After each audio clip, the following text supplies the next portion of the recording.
This roam in the forest will be a bit different because this time we are going on with an empty glass jar. Now, if you are wondering what are we doing with a glass jar in the middle of the forest, then stick with me because you're going to find out.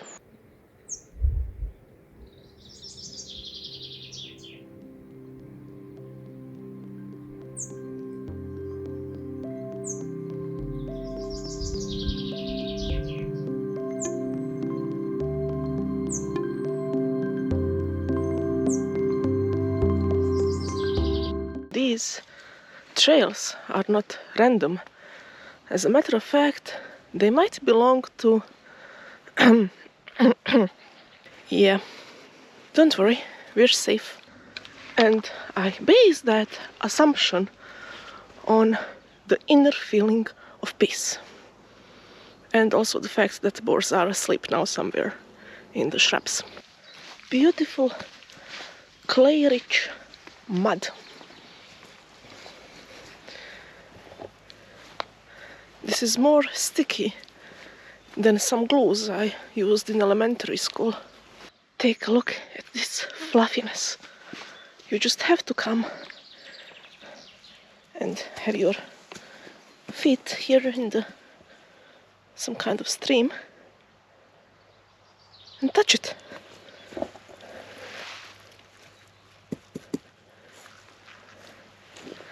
I had to do it. I'm not even sorry. My shoe might be, but not me. What I plan to do is take a piece of soil from some random place. I think I already have an idea where from, somewhere that's easy to grab. Fill the jar with it, bring it home, and create this terrarium-like environment in the jar where I will periodically check on it to see what will grow inside.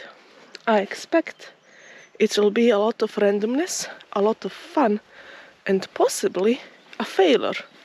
Who knows? We are not going to find out unless we try. Take a look what we have here. This is a human footprint, obviously. And then we have footprints following it.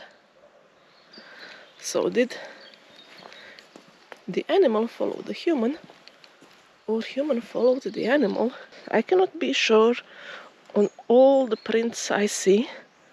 I know that deer prints are slightly different.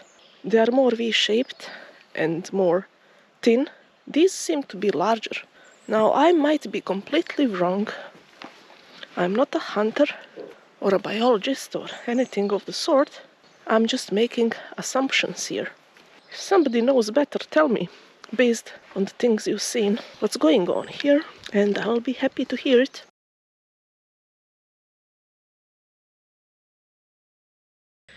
And here we have what I assume are frog eggs. I don't know a lot about frogs, but I know they are abundant here in other parts of the year. This is obviously a part of the year where their eggs are getting ready to hatch. If hatching is the proper word. I mean, look at these things. It almost looks like a caviar. Don't worry, I won't eat them. The more interesting part of this thing is that these actually might be frogs that are becoming endangered and more rare to see. So very likely they could be yellow-bellied toads. So these guys, when they get spooked, they make this weird shape and they're showing their yellow side to scare off the predators. Unfortunately, as with a lot of amphibians, they are endangered because of various factors, most of them being human-made.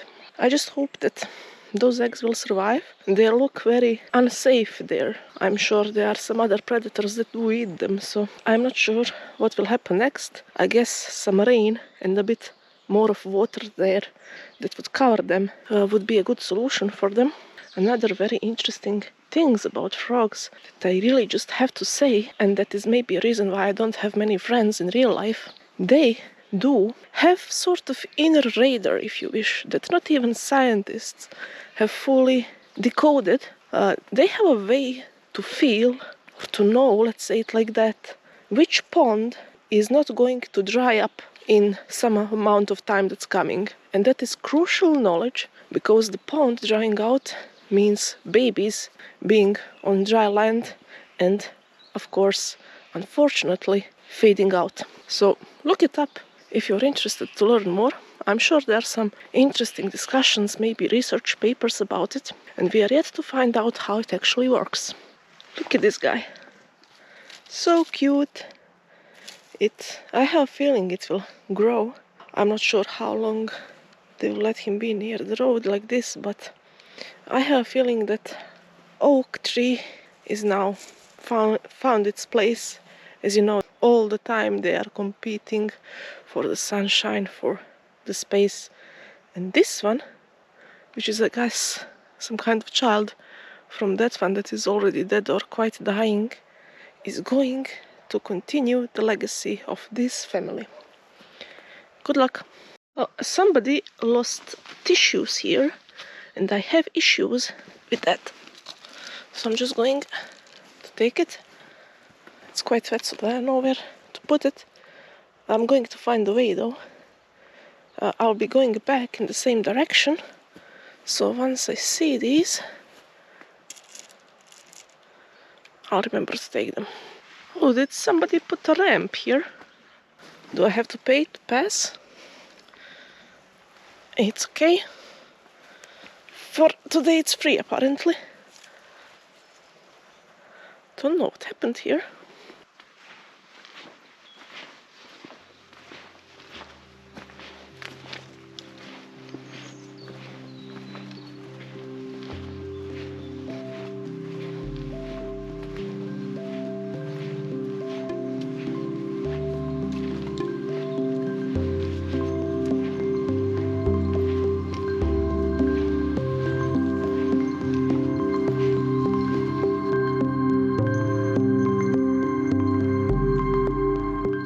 You see these folks over here?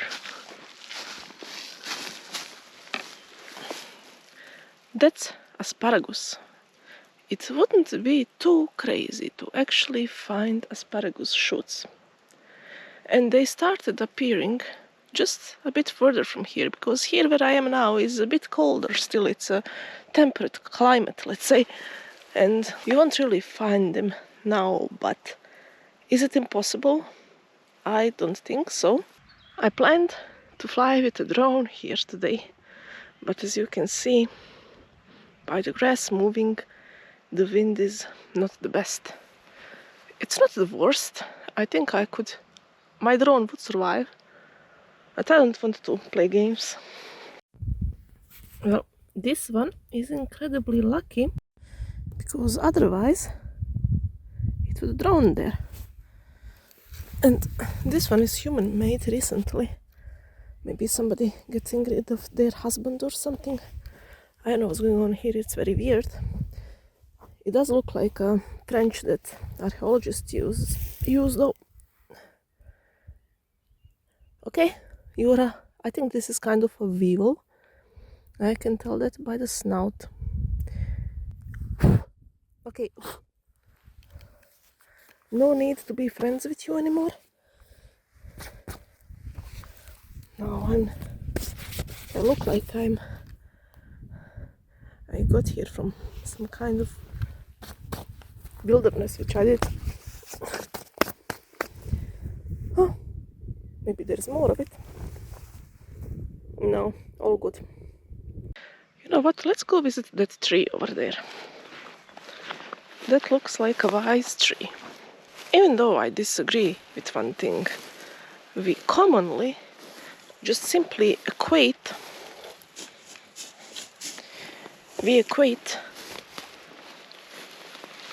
age with wisdom.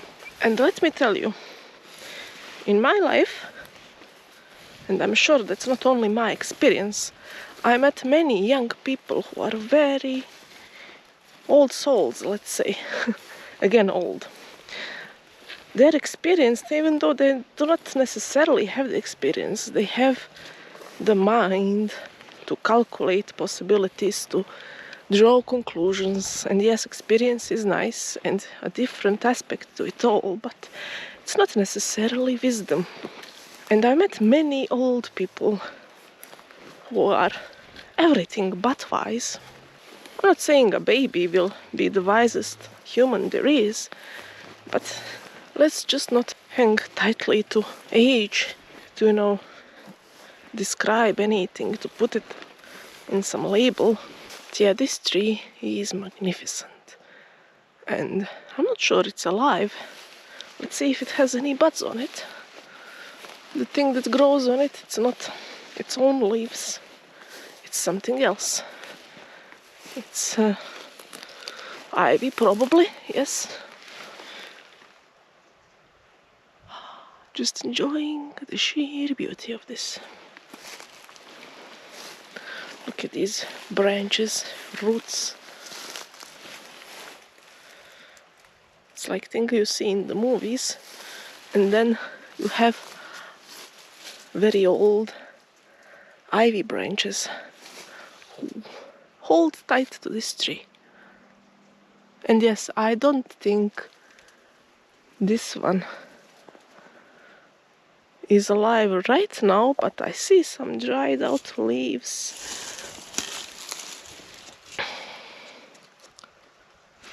We're going to revisit it and we will see what's going on there.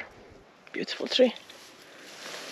Truly beautiful, with some random blue rope on it for some reason and a piece of metal. Interesting. I'll just bask here in the sun like a lizard and then head home. Find the piece of dirt I wanted to put in my jar, and we will see what grows from it. As always, I invite you all to do this, to at least try it and to see if this is for you, because the way how your brain resets in these environments is just out of this world, and yet pretty much this world. Cheers!